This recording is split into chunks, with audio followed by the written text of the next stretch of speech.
İslam uygarlığının kelama, söze aksetmiş şekli ise divan edebiyatımız.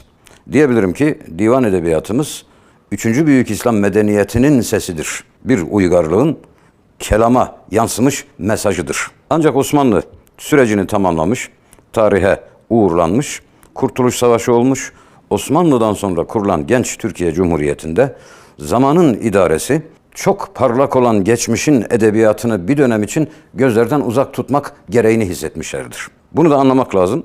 Çünkü yeni bir idare, yeni bir sistem, yeni bir rejim kuruluyor. Çok parlak olan eskinin bir dönem için gözlerden uzak tutulması gerekir ki yeni ciddiye alınsın. 30'lu 40'lı yıllardaki müfredatlarda, lise müfredatlarında, hatta üniversitelerde şurada burada Osmanlı'ya ait olan her şey bir dönem için gözlerden uzak tutulmaya çalışılmıştır.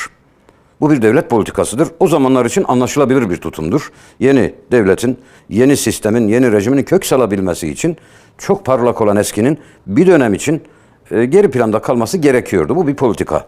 Ancak bunun bir dogma haline getirilmesi ve günümüze kadar büyük bir taassupla, bir bağnazlıkla eskinin hep reddedilmesi maalesef vitamin eksikliğinden kaynaklanan bir takım aksaklıklara, olumsuzluklara yol açmıştır. Ve bundan en büyük yarayı da bizim divan edebiyatımız almıştır. Başka ülkelerde olsa çok büyük bir iftiharla bütün dünyaya tanıtılacak olan bu kültürel birikim zamanla bizzat toplumumuz tarafından ürküntüyle karşılanmaya başlanmıştır.